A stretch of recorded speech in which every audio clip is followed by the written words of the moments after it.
ভালোবাসা মানে শুধু দুটি মানুষের দেখা হওয়া নয়। ভালোবাসা মানে দুটি হৃদয়ের নীরব এক বন্ধন। কখনো তা কথার ভিড়ে হারিয়ে যায় না, বরং নীরবতার মাঝেই খুঁজে পায় তার গভীর স্পন্দন। ভালোবাসা মানে এক অপরের চোখে নিজের স্বপ্নকে খুঁজে পাওয়া, জীবনের কঠিন পথেও হাতটা শক্ত করে ধরে রাখা। কখনো ঝড় আসে, কখনো আসে অন্ধকার রাত, তবুও সত্যিকারের ভালোবাসা ভেঙে পড়ে না। কারণ সে জানে একটি হৃদয় অন্য একটি হৃদয়ের জন্যই ধ্বনি তোলে। ভালোবাসা মানে শুধু সুখের দিন নয়, ভালোবাসা মানে শুধু সুখের দিন নয়, দুঃখের সময়ও পাশে দাঁড়ানোর প্রতিশ্রুতি। যখন পৃথিবীটা খুব কঠিন হয়ে যায়, তখন একটুখানি হাসি দিয়েই মনে সাহস জাগিয়ে তোলা, তারই নাম ভালোবাসা। কখনো দূরত্ব বাড়ে, সময় বদলে যায়, তবুও সত্যিকারের ভালোবাসা হারিয়ে যায় না। কারণ ভালোবাসা থাকে স্মৃতির ভাঁজে,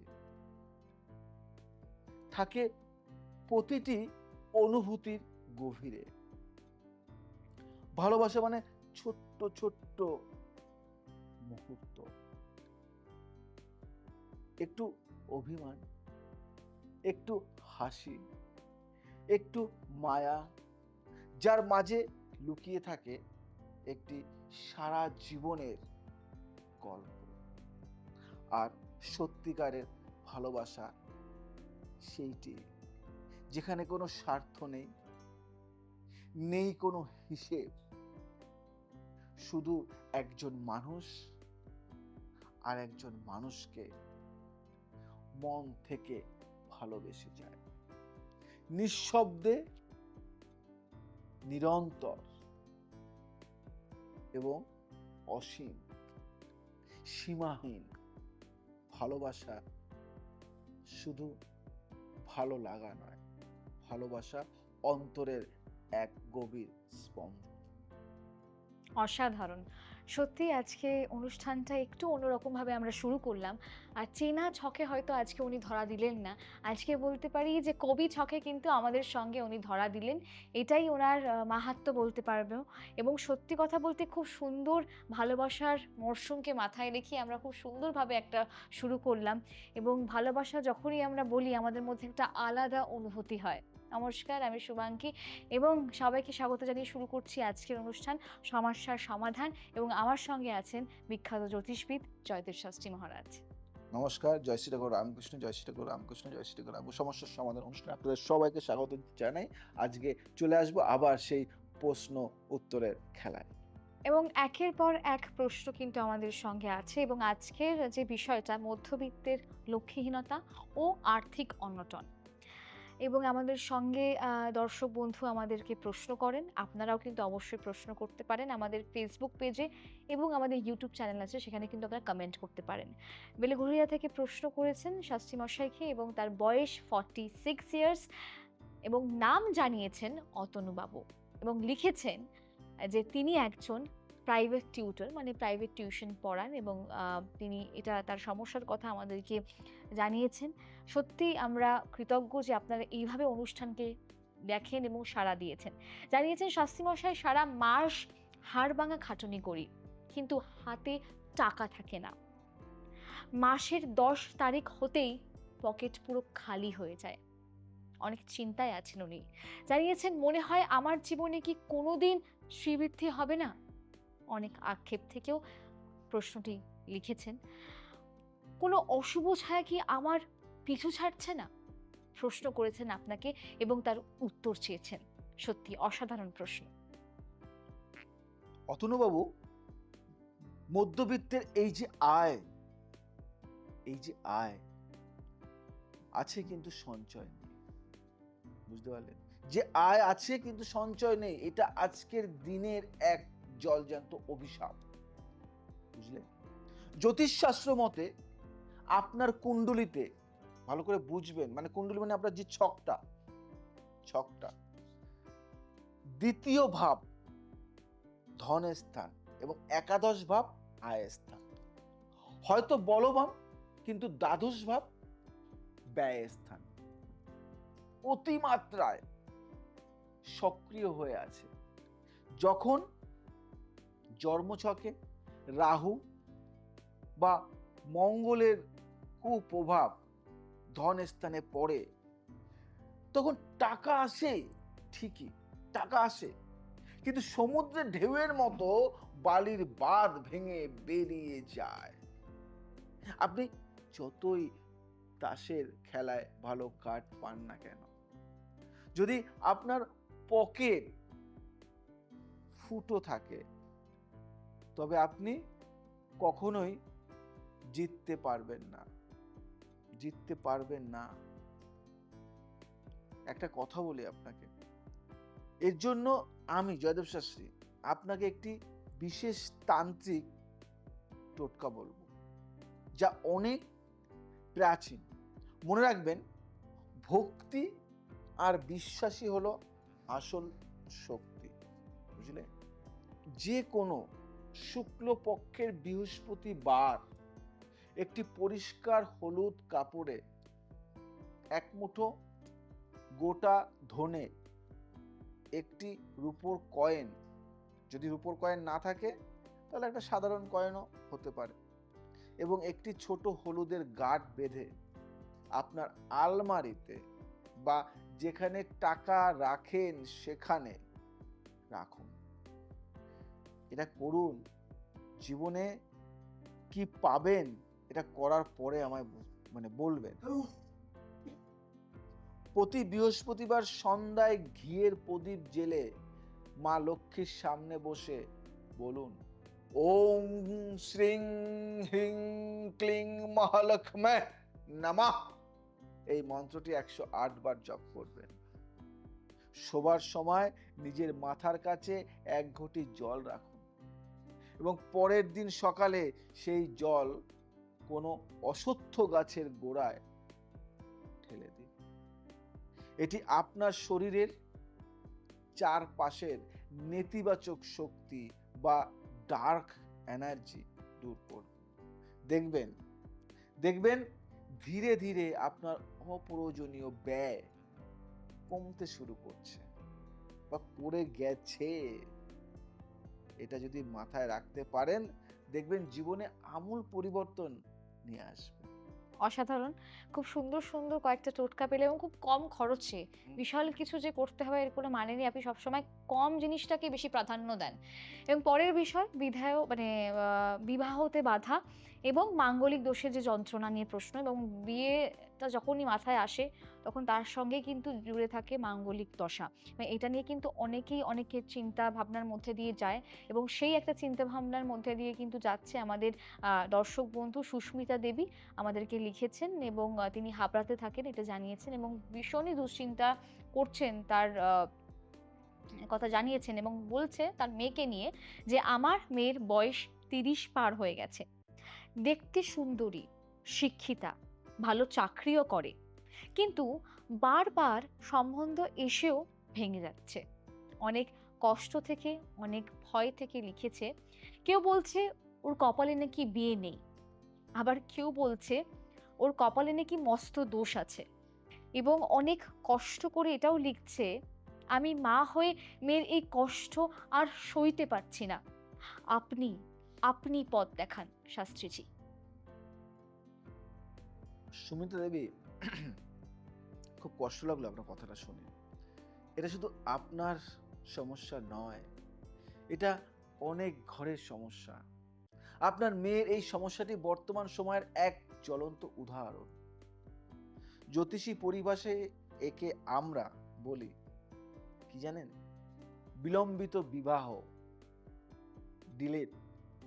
ডিলে ম্যারেজ। সাধারণ লগ্ন থেকে সপ্তম স্থানে শনি বা মঙ্গলের অবস্থান থাকলে অথবা রাহু কেতুর অক্ষ থাকলে বিবাহে বারবার বাধা আসে। একে অনেকে কালসর্প বা মাঙ্গলিক দোষ বলে ভয় দেখান।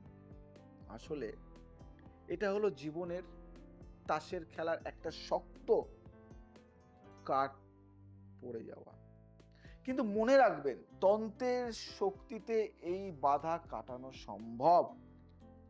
আমি একজন তান্ত্রিক এবং জ্যোতিষ হয়ে আপনাকে বলি, এমন কিছু করে দিই ধারণার বাইরে।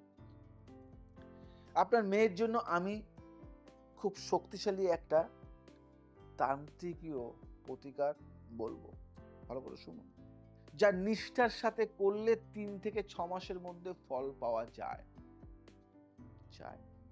আগামী শুক্লপক্ষের কোনো এক মঙ্গলবার সকালে, ভালো করে এই কথাটা শুনবেন কিন্তু, শুক্লপক্ষের কোনো এক মঙ্গলবার সকালে একটি কলা গাছের চারা কোনো মন্দিরের প্রাঙ্গণে বা ফাঁকা জায়গায় রোপণ করুন। প্রতিদিন স্নানের পর একটি পাত্রে কাঁচা দুধ এবং গঙ্গা জল মিশিয়ে তাতে সামান্য কালো তিল দিয়ে দক্ষিণ দিকে মুখ করে দাঁড়িয়ে সূর্য দেবতাকে অর্ঘ্য দিন। একটি তামার পাত্রে সামান্য সিন্দুর এবং জল মিশিয়ে তাতে একটি জবা ফুল ডুবিয়ে প্রতি মঙ্গলবার দেবী চণ্ডীর চরণে অর্পণ করতে বলুন এবং প্রার্থনা করতে বলুন, মা মা আমার পথের সমস্ত বাধা তুমি হরণ করো। শাস্ত্র বলে, মানুষের কর্ম আর তন্ত্রের প্রার্থনা যখন এক হয় তখন গ্রহের ফেরও বদলাতে বাধ্য হয়। আপনার মেয়ে নিশ্চয়ই সুপাত্র পাবে। শুধু ধৈর্য হারাবেন না, ধৈর্য হারাবেন না। আমার এই নিয়মগুলি করুন, জীবনের সাফল্য পাবেনই। একদমই তাই। এবং প্রত্যেকটা টোটকা তিনি যেগুলো বলেন আর কি, সেগুলো একটু মেনে চললে আপনারা অনেক অনেক ফল পাবেন। এবং যারা এখনো অবধি টোটকা করছেন, হয়তো অনেক বড় সমস্যা আপনাদের, তার জন্য কিন্তু অবশ্যই একবার চেম্বারে আসতে হবে। আর যদি চেম্বারে আসতে না পারেন, আমি বলব কোনো ব্যাপার না। আসতে পারছেন না, আরো ভালো, আপনারা অনলাইন কনসালটেন্সি কিন্তু করাতে পারেন। কারণ এখন অনলাইনটাই কিন্তু ধ্রুব সত্য আর কি।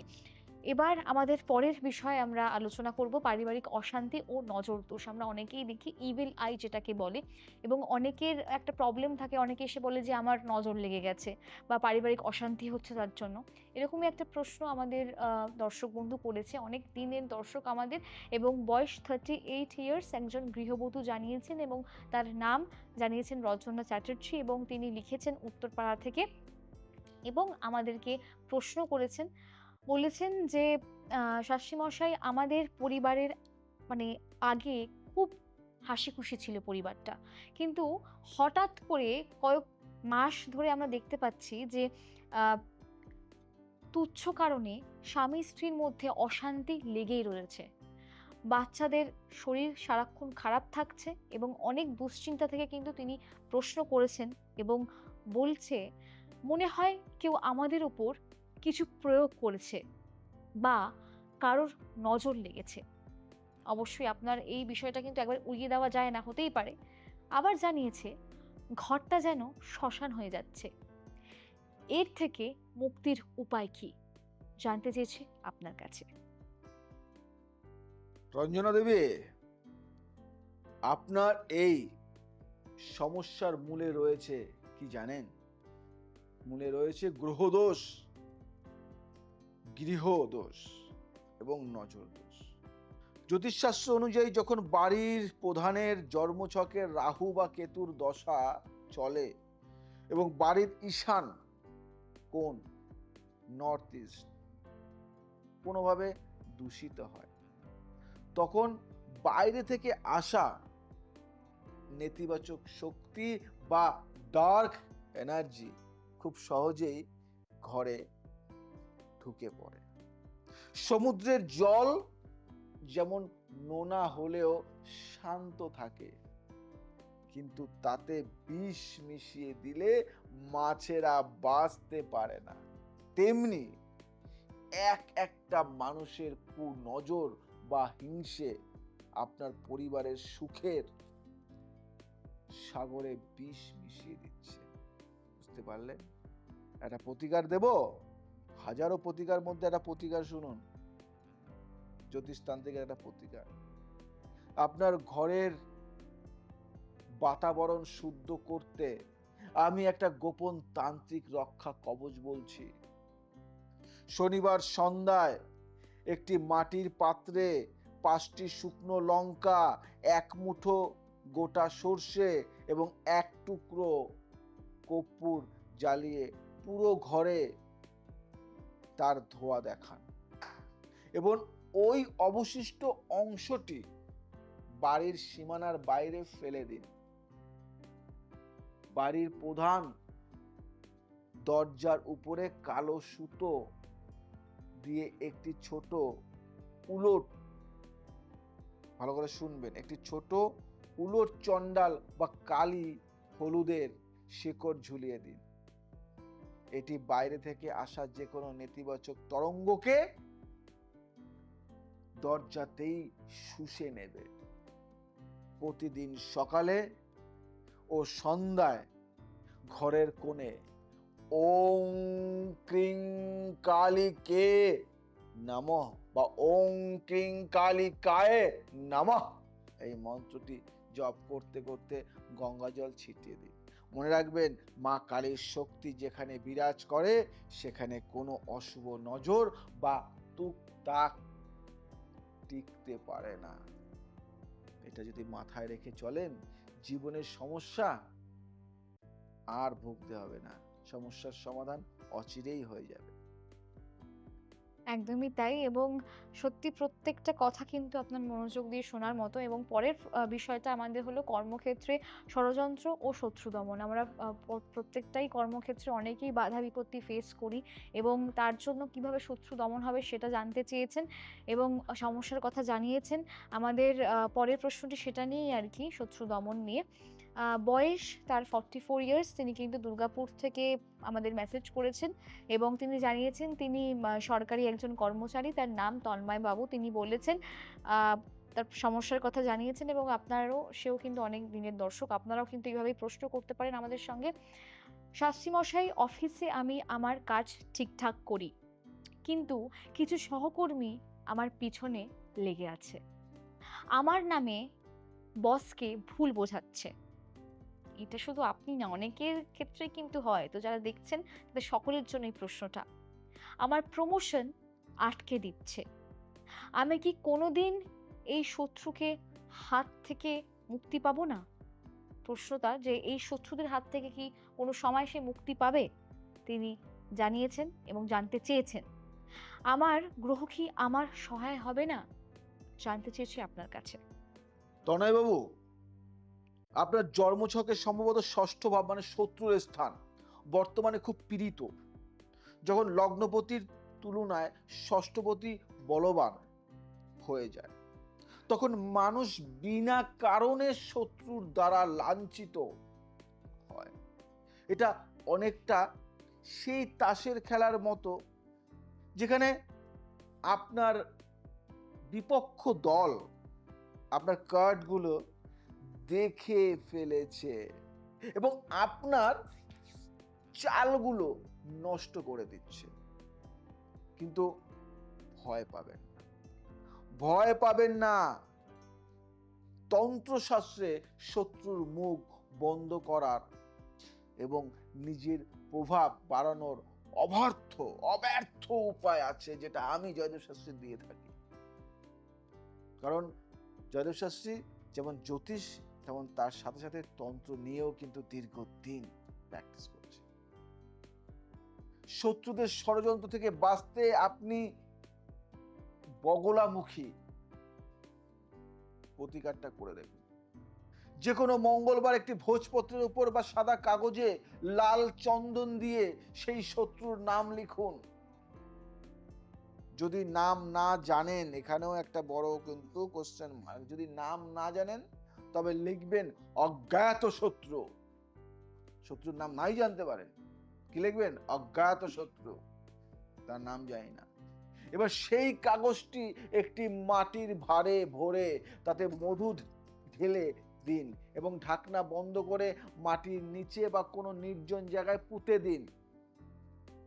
নিজের পকেটে সব সময় একটি ছোট দক্ষিণাবর্তী শঙ্খ বা একটি ছোট লোহার আংটি মা কালীর মন্দিরে ছোঁয়ানো ধারণ করুন, বা মা কালীর মন্দিরে দিয়ে শুদ্ধ করা বা শোধন করা আংটিটি ধারণ।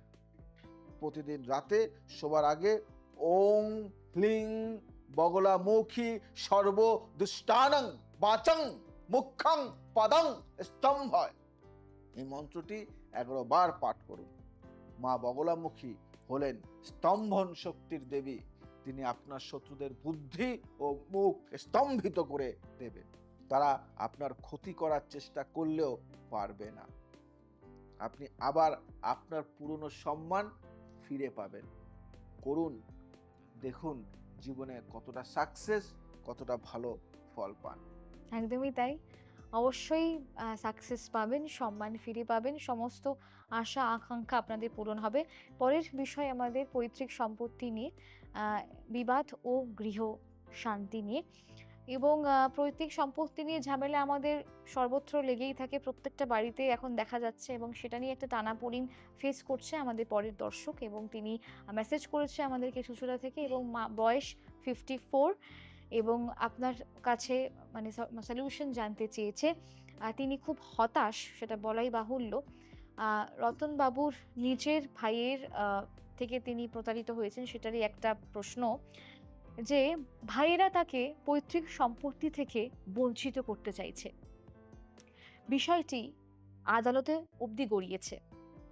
রতনবাবু জানতে চেয়েছেন, নিজের রক্তের মানুষ যখন শত্রু হয় তখন কার ওপর ভরসা করব, এবং এটাও বলেছে যে এর কি কোনো শাস্ত্রীয় সমাধান আছে। জানতে চেয়েছি আপনার থেকে। রতনবাবু, আপনার এই ব্যথাটা মহাভারতের সেই কুরুক্ষেত্রের কথা মনে করিয়ে দেয়। জানেন, জ্যোতিষশাস্ত্র মতে যখন জন্মছকে চতুর্থ ভাব গৃহ ও জমি এবং মঙ্গল ভূমির কারক গ্রহ পীড়িত হয়, তখন মানুষ নিজের ন্যায্য অধিকার থেকে বঞ্চিত হয়। রাহুর কুদৃষ্টি যদি চতুর্থ স্থানে পড়ে, তবে নিজের লোকেরাই বিষধর সাপের মতো আচরণ করে। আপনি হয়তো তাসের খেলায় রাজা পেয়েছিলেন, কিন্তু আপনার আপনজনেরা আপনার কার্ডটাই চুরি করে নিতে চাইছে, বুঝলেন? যেহেতু আমি একজন জ্যোতিষ এবং তান্ত্রিক, সেই ক্ষেত্রে তো একটা তান্ত্রিক প্রতিকার দেওয়া চাই না, শাস্ত্রীয় প্রতিকার। আগামী অমাবস্যা তিথিতে একটি কালো পাথরের টুকরোয় নীল সিঁদুর দিয়ে আপনার ভাইয়ের বা বিরোধীদের নাম লিখুন এবং সেটি একটি নির্জন পুকুরে বা জলে বিসর্জন দিন। মনে মনে বলবেন, আমার অধিকার যেন অশুভ শক্তির হাত থেকে মুক্তি পায়। একটা নিয়ম বলে দিই আপনাকে, খুব সুন্দর একটা নিয়ম। বাড়ির দক্ষিণ কোণে একটি ছোট হনুমান চালিসার বই লাল কাপড়ে মুড়ে রাখুন এবং প্রতি মঙ্গলবার সেখানে চামেলি তেলের প্রদীপ জেলে বজরং বলির আরাধনা করুন। মঙ্গল বলবান হলে ভূমি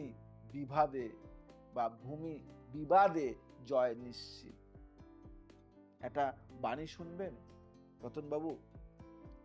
রতনবাবু, মনে রাখবেন, যেখানে ধর্ম থাকে সেখানেই জয় থাকে। মানুষ আপনার সাথে ছলনা করতে পারে, কিন্তু সময় কারো সাথে ছলনা করে না।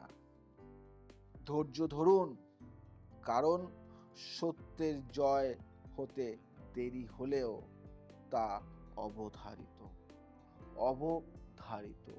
এই কথাটা মেনে চলুন, জীবনে অনেক ভালো থাকতে পারবেন। একদমই তাই। এবং প্রত্যেকটা ভালো থাকার রসদ কিন্তু উনি বলে দিচ্ছেন, এবং আপনার মানে সমস্ত প্রশ্নের উত্তর আমরা একের পর এক দিচ্ছি। আরেকটি বিষয় নিয়ে যেটা আমাদের প্রত্যেকটা বাড়িতেই আর কি সমস্যার ফেস করতে হয়, সন্তান অবাধ্য হয়ে যাচ্ছে। সন্তানের অবাধ্যতা এবং এই যে ভুল পথে চলে যাওয়া। মানে সন্তানকে কি করে ঠিক দিশা দেখাবো সেইটা নিয়ে প্রত্যেকটা মা-বাবা কিন্তু খুব চিন্তিত থাকে এবং দুর্গাপুর থেকেই আমাদের প্রশ্ন এসেছে। বয়স 44 ইয়ার্স এবং একজন মা তার আর্তনাদ বলতে পারেন এবং জানিয়েছেন তার নাম তিনি তনিমা দেবী। তার একমাত্র সন্তান ইদানিং খুব অবাধ্য হয়ে পড়েছে। পড়াশোনায় মন নেই, এটা জানিয়েছে তার লেখার মাধ্যমে এবং বলেছে আজে-বাজে বন্ধুদের সাথে ঘুরছে এবং রাত করে বাড়ি ফিরছে। মানে কখন বাড়ি ফিরছে, কখন ঢুকছে কোনো ঠিক ঠিকানা নেই। মা হিসেবে তিনি খুব, খুব আতঙ্কিত। তিনি কি কোনো আলোর দিশা দেখতে পারবেন? আপনার এই দুশ্চিন্তা আজ হাজার হাজার মানে। জ্যোতিষশাস্ত্রে একে আমরা বলি পঞ্চম ভাব, মানে সন্তানের স্থান বা সন্তানের স্থান, এবং চন্দ্র মানে মনের কারক দূষিত হওয়া আপনার সন্তানের উপর হয়তো শনির অশুভ দৃষ্টি বা রাহুর কুপ্রভাব কাজ করছে, যা তাকে মরীচিকার মতো ভুল পথের হাতছানি দিচ্ছে। সমুদ্রের জল যখন খুব চঞ্চল হয়ে ওঠে তখন জাহাজ যেমন দিক হারিয়ে ফেলে, আপনার সন্তানের মনটাও এখন সেই দিশাহীন। জাহাজের মতো এর তান্ত্রিকীয় শাস্ত্রীয় কিছু প্রতিকার আছে। আমি যেহেতু একজন জ্যোতিষতান্ত্রিক সেই ক্ষেত্রে আপনাকে দেব। সন্তানের বালিশের নিচে একটি ছোট রূপোর টুকরো বা একটি ছোট ময়ূরের পালক লুকিয়ে রাখুন। এটি তার মনের চঞ্চলতায় এবং নেতিবাচক চিন্তা দূর করবে। প্রতি সোমবার কাঁচা দুধে 1 চিমটি চিনি মিশিয়ে শিবলিঙ্গে অভিষেক করতে বলুন আপনার সন্তানকে দিয়ে। এই কাজটি আপনার সন্তানকে দিয়ে করতে বলবেন। যদি সে রাজি না হয় তবে আপনি নিজে তার নাম করে শিবের চরণে জলাভিষেক করুন এবং ওম নমঃ শিবায় জপ করুন। শিব হলেন স্থিরতার প্রতীক। তিনি আপনার সন্তানের বুদ্ধিকে শুদ্ধ করবেন। অন্ধকার যত গভীর হোক, অন্ধকার যত গভীরই হোক, ভোরের আলো তাকে সরাবেই। এইটা যদি মাথায় রাখতে পারেন, জীবনে অনেক সমস্যার সমাধান হবে। আমি জয়দেব শাস্ত্রী, সময়ের সাথে সাথে চলতে হয়, তাই আপনাদের একটা বার্তা দিচ্ছি। যদি মনে হয় কনসালটেন্সি করাবেন তাহলে অনলাইন বুকিংটা কিন্তু এখনই করুন। সময়ের সাথে সাথে কিন্তু চলতে হয় আমাদের। অনলাইন কনসালটেন্সি জন্য এখনই যোগাযোগ করুন। আর যারা শিখতে চাইছো তারা কন্ট্যাক্ট করো আমাদের JD consultancy. JD astro consultancy and academy এখন অনেকটা বড় জায়গায়, তাই আর দেরি নয়, তাই তো? একদমই তাই। আর দেরি করলে হবে না, শেষ সময়ের জন্য অপেক্ষা করলে হবে না। অনেকে প্রবলেমে ফেস করছেন, আসতে পারছেন না। যেটা বললাম যে অনলাইন কনসালটেন্সি কিন্তু আমাদের নিচে নাম্বার যাচ্ছে, সেটা কিন্তু আপনারা ফোন করতে পারেন। হোয়াটসঅ্যাপ কলের মাধ্যমে, ভিডিও কলের মাধ্যমে মেম্বারশিপ নিয়েও কিন্তু আপনারা প্রত্যেক দিনের প্রবলেমগুলোকে সলভ করতে পারেন। এছাড়া তো আমাদের যারা প্রফেশন করতে চান অ্যাস্ট্রোলজিকে তারা তো অবশ্যই জেডি অ্যাস্ট্রো একাডেমিতে কিন্তু আসতেই পারেন এবং এটা হলফ করে বলতে পারি যে আজকে পশ্চিমবঙ্গ তথা ভারতবর্ষের শ্রেষ্ঠ একাডেমি শুধু সার্টিফিকেশনে বিশ্বাস করে না। আপনারা যদি শিখে যদি কাজ না পান সেটাও কিন্তু ওনার দায়িত্ব, ওনারা কিন্তু কাজটাও দেন। এবারে বলে রোজগারটাও আর কি করিয়ে দেবে। শুধু ওই টাকা নেবে শুধু বাজার চলতি যারা আছে স্কুল তাদের মতো, সেটা কিন্তু নয়। একবার এসে এখানে যোগাযোগ করতে হবে, হাত ধরতে হবে, তাহলে দেখবেন সমস্ত সমস্যার সমাধান এমনিই হয়ে যাবে। সকলে ভালো থাকুন এবং সকলকে ভালো রাখুন। আজ আসি, আবার আসবো নতুন কিছু নিয়ে। ভালো থাকুন, সুস্থ থাকুন, সবাইকে ভালো রাখুন। জয় শ্রী ঠাকুর।